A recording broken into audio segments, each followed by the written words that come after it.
ପିଲାମାନେ ଆଜିର ସପ୍ତମ ଶ୍ରେଣୀ ଭୂଗୋଳ କାଳାଂଶକୁ ସମସ୍ତଙ୍କୁ ସ୍ୱାଗତ ଏବଂ ଅଭିନନ୍ଦନ। ଆମେ ଗତ କାଳାଂଶରେ ପଢ଼ିଥିଲେ ନା ଆମର ଯେଉଁ ବିଭିନ୍ନ ପ୍ରକାର ଅଞ୍ଚଳ ଅଛି, ଆମେ ଗତ କାଳାଂଶରେ ପଢ଼ିଥିଲେ ତୃଣଭୂମି ଅଞ୍ଚଳ। ଆଜି ମରୁଭୂମି ଅଞ୍ଚଳରେ ଜନଜୀବନ ଉପରେ ଆଜି ଆଲୋଚନା କରିବା। ତ ପ୍ରଥମେ ମରୁଭୂମି କହିଲେ ଆମେ କ'ଣ ବୁଝିବା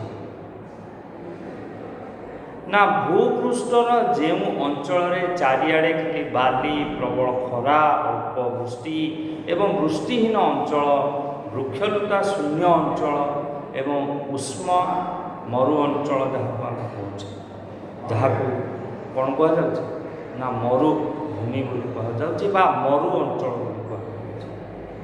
ତ ତାପମାତ୍ରା ଅନୁସାରେ ଏହାକୁ ଦୁଇ ଭାଗରେ ବିଭକ୍ତ କରାଯାଇଛି। ତାପମାତ୍ରା ଅନୁସାରେ ମରୁ ଅଞ୍ଚଳକୁ ଦୁଇ ଭାଗରେ ବିଭକ୍ତ କରିଦିଆଗଲା। ଗୋଟିଏ ହେଲା ଉଷ୍ମ ମରୁ ଅଞ୍ଚଳ, ଆଉ ଗୋଟେ ଶୀତଳ ମରୁ ଅଞ୍ଚଳ। ତ ଆଜି ଆମେ ଦେଖିବା ଉଷ୍ମ ମରୁ ଅଞ୍ଚଳ କ'ଣ, ବୁଝିହେଲା। ଆମେ ଏହା ବି ଜାଣିଛେ ଯେ ଜଳ ହେଉଛି ଜୀବନ, ଜଳ ବିନା ଜୀବଜଗତ, ମନୁଷ୍ୟ ଜଗତ, ଗଛଲତା, ପ୍ରାଣୀ କେହି ବି ବଞ୍ଚିବା ସମ୍ଭବ ବା ଜଳ ନଥିଲେ ସମସ୍ତ ଜୀବଜଗତ ତିଷ୍ଠି ରହିବା ଅସମ୍ଭବ ହେବ। କିନ୍ତୁ ଆଶ୍ଚର୍ଯ୍ୟର କଥା, ଏମିତି ଅଳ୍ପ ପରିମାଣର ଜଳ ଯେଉଁ ଜାଗାରେ ଉପଲବ୍ଧ ହେଉଛି ସେଇଠି ମଧ୍ୟ ଅନେକ ଗୁଡ଼ିଏ ଲୋକ ବାସ କରୁଛନ୍ତି। ବର୍ଷାର ଅଭାବ ହେତୁ ସେମାନେ ପରିସ୍ଥିତିର ପ୍ରତିକୂଳ ଅବସ୍ଥା ନିଜର ଜୀବନ ଭିତରେ କ'ଣ କରନ୍ତି ନା ବହୁତ କଷ୍ଟରେ ସେଇଠି ବସବାସ କରନ୍ତି। ବର୍ଷାର ଅଭାବ ଯୋଗୁଁ ସେଇଠି ପାଣି ବି ନଥାଏ। ସେଠି ଚାଷ କରିବା କଥା ମଧ୍ୟ ଉଠେ କେଉଁଠୁ ବା ଯେଉଁଠି ପାଣି ନାହିଁ, ଚାରିଆଡ଼େ ଖାଲି ବାଲି, ସେଠି ଚାଷ କାର୍ଯ୍ୟ କ'ଣ ହେବ ବୋଲି ଆମେ ଚିନ୍ତା କରିବା। ଏଠାରେ କୃଷି କାର୍ଯ୍ୟ ବା ପଶୁପାଳନ କିଛି ବି ସମ୍ଭବ ନୁହେଁ। ଏହି ପ୍ରକାର ଅଞ୍ଚଳକୁ ଆମେ ମରୁ ଅଞ୍ଚଳ ବା ମରୁଭୂମି ବୋଲି କହିବା। ଆଉ ମରୁ ଅଞ୍ଚଳର ତାପମାତ୍ରା ଅନୁସାରେ ମୁଁ କହିଲି ଯେ ଦୁଇ ଭାଗରେ ବିଭକ୍ତ କରାଯାଇଛି। ଗୋଟେ ହେଲା ଉଷ୍ମ ମରୁ ଅଞ୍ଚଳ, ଆଉ ଗୋଟେ ହେଲା ଶୀତଳ ମରୁ ଅଞ୍ଚଳ।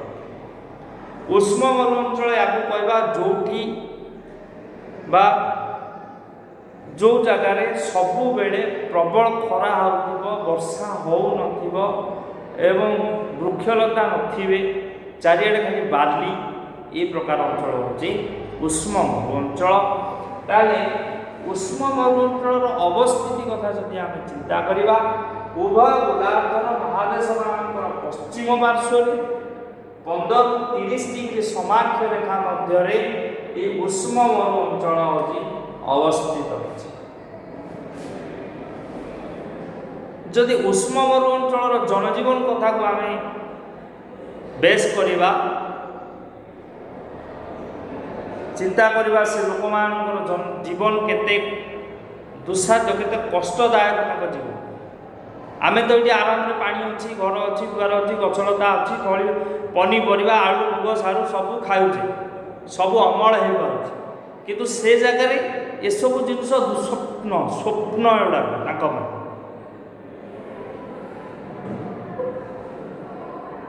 ଯେହେତୁ ବର୍ଷାର ଅଭାବ, ସେଇଥିପାଇଁ ଖୁବ୍ କମ୍ ବୃକ୍ଷଲତା ସେଇଠି ଦେଖାଯାଆନ୍ତି ଏବଂ ତାପମାତ୍ରା ଅତି ଅଧିକ ନହେଲେ ଅତି କମ୍। ସାହାରା ମରୁଭୂମି ହେଉଛି, ଆମେ ଜାଣିଛେ ଯେ ସାହାରା ମରୁଭୂମି ହେଉଛି ପୃଥିବୀର ବୃହତ୍ତମ ମରୁଭୂମି, ଯାହାକି 8.5 ଲାକ୍ଷ ବର୍ଗ କିଲୋମିଟର, 8.5 ଲାକ୍ଷ ବର୍ଗ କିଲୋମିଟର ବା 8.54 ଲକ୍ଷ ବର୍ଗ କିଲୋମିଟର। ଏବଂ ଭାରତର ସବୁଠୁ ବଡ଼ ମରୁଭୂମି ଯିଏ ଥର୍ ମରୁଭୂମି, ସେ 2 ଲକ୍ଷ ବର୍ଗ କିଲୋମିଟର ରେଡ଼ିୟସ୍ ଭିତରେ ଅଛି। ତ ଏତେ ବଡ଼ ଅଞ୍ଚଳ, ସେଠାକାର ଜନଜୀବନ ବିଷୟରେ ଆମେ କ'ଣ କରିବା, ଅଧ୍ୟୟନ କରିବା। ବର୍ତ୍ତମାନ ଦେଖିବା ସେଠାରେ ଦେଖାଯାଉଥିବା ଜଳବାୟୁ କେଉଁ ଭଳିଆ, ତା'ର ଉଦ୍ଭିଦ କ'ଣ, ଜୀବଜନ୍ତୁ କ'ଣ, ସେଇ ଜିନିଷ ଉପରେ ନଜର ପକାଇବା। ଜଳବାୟୁ କଥା ଯଦି ଚିନ୍ତା କରିବା, ଗ୍ରୀଷ୍ମ ଋତୁରେ 50 ଡିଗ୍ରୀ ସେଲସିୟସ୍ ପର୍ଯ୍ୟନ୍ତ ହାଏଷ୍ଟ ତାପମାତ୍ରା ରହିବ ଏବଂ ଶୀତ ଋତୁରେ 15 ଡିଗ୍ରୀ ସେଲସିୟସ୍ ପର୍ଯ୍ୟନ୍ତ ତାଙ୍କର ତାପମାତ୍ରା ରହିବ। ଗ୍ରୀଷ୍ମ ଋତୁରେ 50 ଡିଗ୍ରୀ ଏବଂ ଶୀତ ଋତୁରେ 15 ଡିଗ୍ରୀ ତାପମାତ୍ରା। କିନ୍ତୁ ଉଷ୍ମ ମରୁଭୂମିର ତାପମାତ୍ରା ଯଥେଷ୍ଟ ଅଧିକ ଥାଏ, ପ୍ରାୟତଃ ବୃଷ୍ଟିପାତ ହୁଏ ନାହିଁ କିମ୍ବା କମ୍ ହୁଏ କହିଲେ ଚଳେ। ତେଣୁ ଏହାର ଜଳବାୟୁ ସବୁବେଳେ ଉଷ୍ମ ଏବଂ ଶୁଷ୍କ। ଏଠାରେ ଗ୍ରୀଷ୍ମ କାଳରେ ତାପମାତ୍ରା ପାଖାପାଖି 50 ଡିଗ୍ରୀ ଏବଂ ବେଳେବେଳେ ଏହା 15 ଡିଗ୍ରୀ ମଧ୍ୟରେ ମାନେ ହିମାଙ୍କ। ଶୀତ ଋତୁରେ କ'ଣ ହୁଏ, ତାପମାତ୍ରା ହିମାଙ୍କ ତଳକୁ ଖସିଯିବ, ଯେଉଁଟାକି ପାଖାପାଖି 15 ଡିଗ୍ରୀ ସେଲସିୟସ୍। ଦିନବେଳା ବହୁତ ଗରମ ଏବଂ ରାତିରେ ବହୁତ ଶୁଷ୍କ, ମାନେ ଗୋଟେ ଅସମ୍ଭବ ପ୍ରକାର ଜଳବାୟୁ।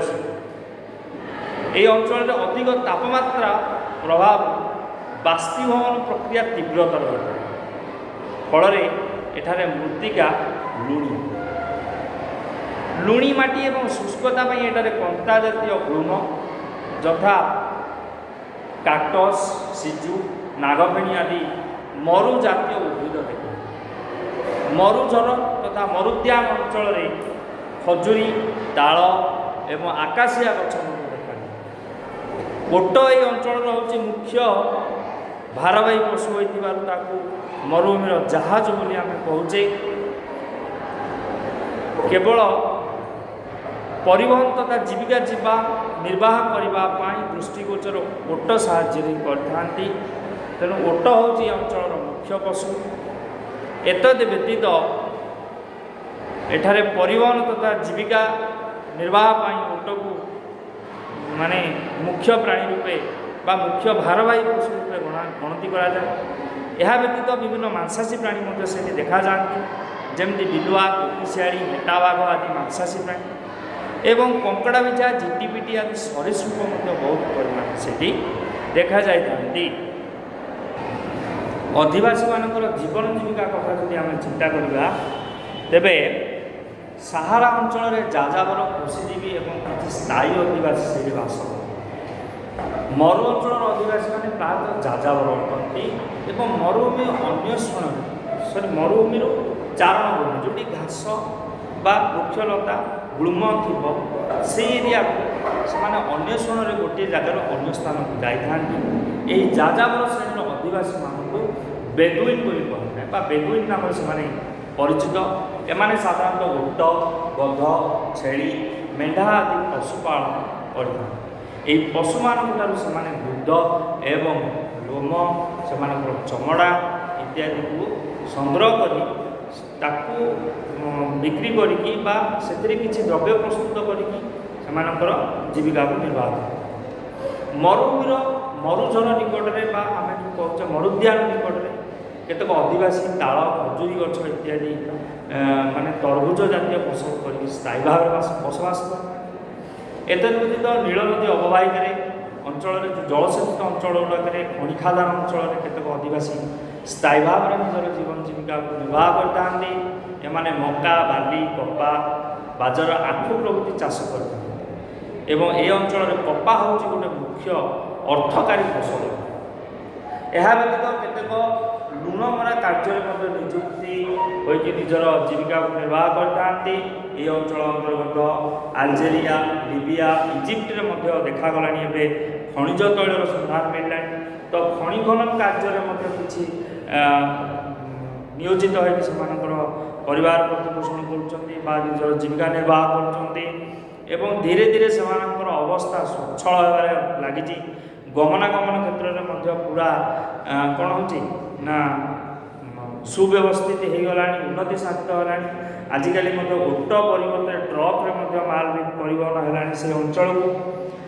ଏବଂ ଟୁଆରେଗ ଜାତିର ଅଧିବାସୀମାନେ ସାଧାରଣତଃ ଭାବରେ ପର୍ଯ୍ୟଟନ କ୍ଷେତ୍ରରେ ନିଯୁକ୍ତ କରିକି ସେମାନଙ୍କର ଜୀବିକା ନିର୍ବାହ କରିଥାନ୍ତି।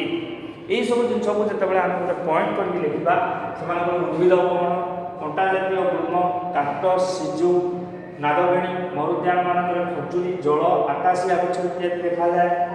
ପ୍ରାଣୀମାନେ ମରୁଭୂମିର ପ୍ରାଣୀମାନଙ୍କ ଉପରେ ଯେତେବେଳେ ଗୋଟେ ପଏଣ୍ଟ କରିବା, ଓଟକୁ ମରୁଭୂମିର ପ୍ରଧାନ ଭାରବାହୀ ପଶୁ ହୋଇଥିବାରୁ ଓଟକୁ ମରୁଭୂମିର ଜାହାଜ ବୋଲି କହନ୍ତି। ଏବଂ ମାଂସାଶୀ ପ୍ରାଣୀ ମଧ୍ୟରେ ବିଲୁଆ, କୋକିଶିଆଳି, ହେଟାବାଘ ଏବଂ ସରୀସୃପମାନଙ୍କ ଭିତରେ କଙ୍କଡ଼ା ବିଛା, ଝିଟିପିଟି ଆଦି ସରୀସୃପ ସେଠି ଦେଖାଯାଆନ୍ତି।